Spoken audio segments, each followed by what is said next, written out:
Maja, I am so excited about doing this today. Awesome, welcome. Thank you. Yeah, and take it easy. You don't have to do anything you are not ready for. Hopefully you will enjoy it.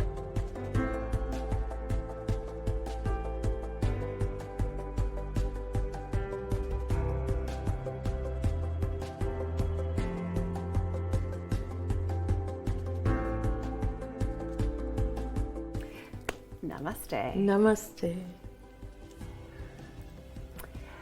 So, what got you into yoga? Back in Germany when I was working in our agency and was looking for some team bonding experience outside of work, and a friend had discovered yoga and offered to teach us some poses.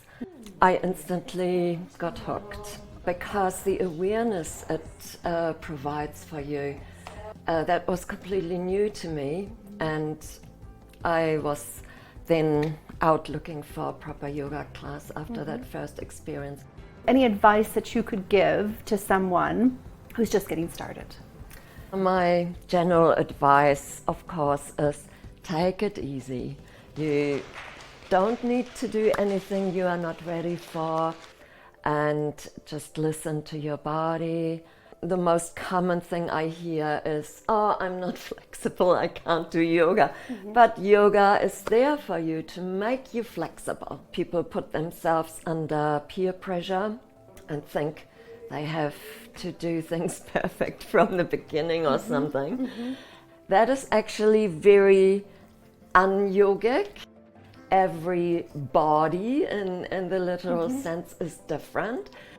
When we listen to our body, listen to the silent inner voice that always knows what is best for us, that we can feel really comfortable.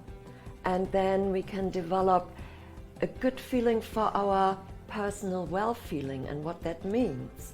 And when we can make our well-feeling our guide, all will be well. Thousands of years back, when the sages observed what do people do, they are always with their attention in the outside world. And that is what over time drives them crazy. And that is as relevant today as it was back then. The 8 limbs of yoga, as laid out by sage Patanjali 2,200 years ago, are as relevant today as they were back then. And they lay out this beautiful path of spiritual development. And then when you end in meditation, you have calmed your mind, automatically your body relaxes, and then you are able to create inner peace for yourself. I believe that this is what we do to change the world and create world peace. The breath is very related to the mind. And when the mind is in overdrive, the breath goes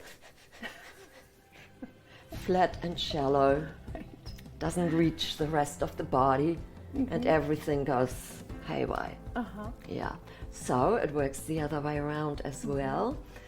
When we then consciously, mindfully, in the present moment, breathe slowly and deeply, the mind calms. This focus on encouraging people to be present, you would hope would both, address the low mood and that sort of heightened anxiety. The only remedy is to come back to the present moment.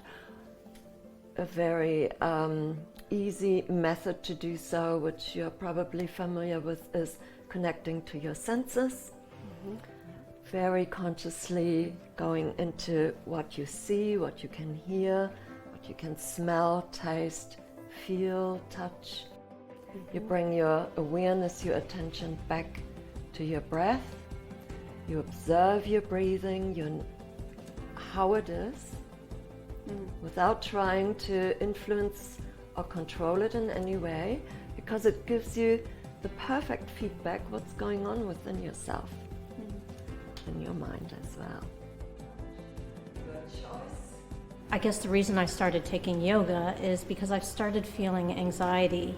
No particular reason why, but I just started feeling more anxious to a point where I'd wake up at night and I'd start thinking, you know, what if my children become, you know, lose their jobs and become drug addicts? What if my husband dies? How am I going to, you know, make it on my own? Just kind of thoughts that just came out of nowhere, don't have much basis.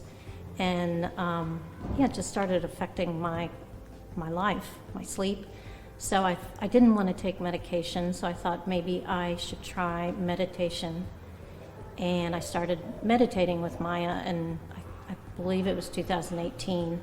And then I knew she also taught yoga classes, so I thought maybe, yoga will be a good complement to this as well. So now I'm doing meditation and yoga, and it has really made a big difference. The majority of that anxiety is gone now. Beyond our usual busy mind, we slip into the gap between thoughts. That is not something you can do willfully. It cannot be achieved by using willpower. You have to do it through the practice of meditation. So how has yoga impacted on your own well-being? Immensely, yeah. That's why it never left me, even if there were times when I only practiced once a week. Doing twice a week already makes a world of a difference. You feel you're so much more supple and invigorated. Yes. Let's end with a beautiful Namaste. Let's bow to our own soul with gratitude, and to the rest of the world, and to one another. Namaste.